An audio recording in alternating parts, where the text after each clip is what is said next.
Predominance of perfect wisdom over the other perfections. How should a bodhisattva stand in the perfection of wisdom? How attend and pay homage to it? The Lord said, in every way the perfection of wisdom should be treated like the teacher himself. Sakra then asked Sariputra, where from and for what reason has this question of the holy Sariputra arisen? Sariputra said, it arose because I heard it said that, quote, a bodhisattva who, taken hold of by perfection of wisdom and skill in means, transforms into all knowledge the meritorious work founded on jubilation, surpasses the entire meritorious work founded on giving, morality, patience, vigor, and trance of all the bodhisattvas who observe a basis, close quote. It is just the perfection of wisdom which directs the 5 perfections in their ascent on the path to all knowledge. Just as, Kausika, people born blind, 100 or 1,000 or 100,000 of them, cannot without a leader go along a path and get to a village, town, or city. Just so, giving, morality, patience, vigor, and trance cannot by themselves be called perfections. For without the perfection of wisdom they are as if born blind, without their leader unable to ascend the path to all knowledge, and still less can they reach all knowledge.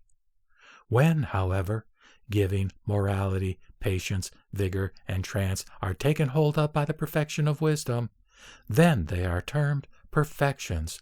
For then these 5 perfections acquire an organ of vision, which allows them to ascend the path to all knowledge and to reach all knowledge. Nothing procured by perfect wisdom. Sariputra said to the Lord, how should a bodhisattva consummate the perfection of wisdom? The Lord said, he should view the non-consummation of form, etc., the non-consummation of the 5 skandhas. That is called the consummation of the perfection of wisdom. In this way, because nothing is affected, the consummation of the 5 skandhas is called the consummation of the perfection of wisdom. Sariputra asked, when the perfection of wisdom has been consummated by such a consummation, what dharma does it procure? The Lord answered, when consummated in such a way, the perfection of wisdom does not procure any dharma, and in consequence of that fact, she comes to be styled perfection of wisdom. Sakra asked, then, O Lord, this perfection of wisdom does not even procure all knowledge. The Lord said, it does not procure it as if it were a basis, or a mental process, or a volitional act.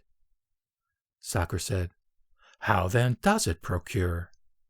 The Lord said, insofar as it does not procure, to that extent it procures.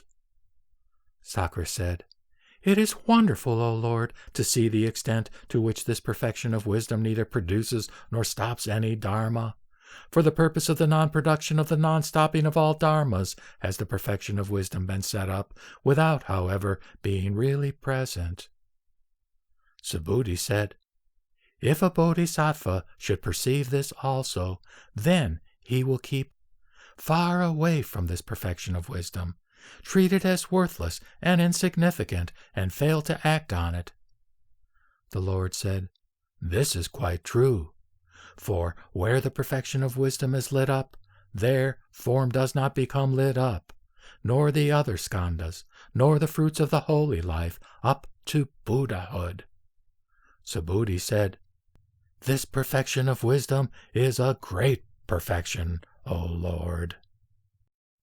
Why the perfection of wisdom is great? The Lord said, what do you think, Subhuti? In what manner is this perfection of wisdom a great perfection?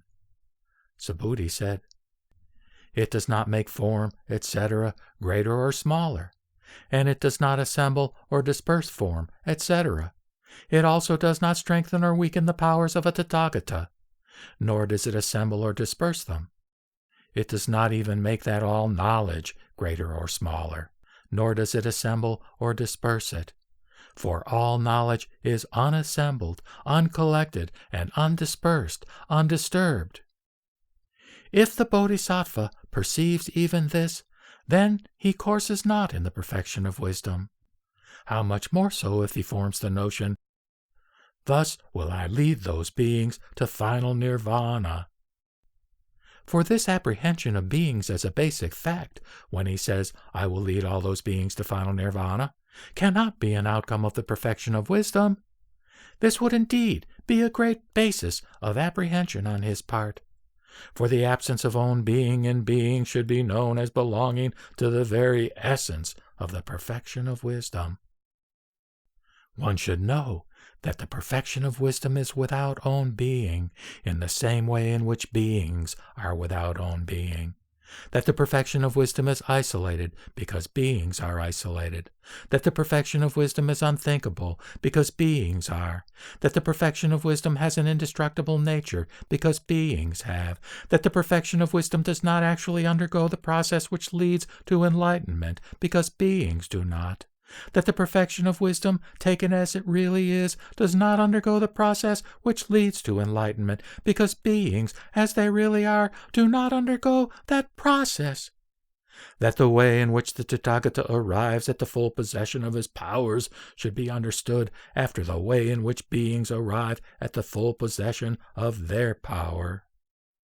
It is in this manner that the perfection of wisdom is a great perfection.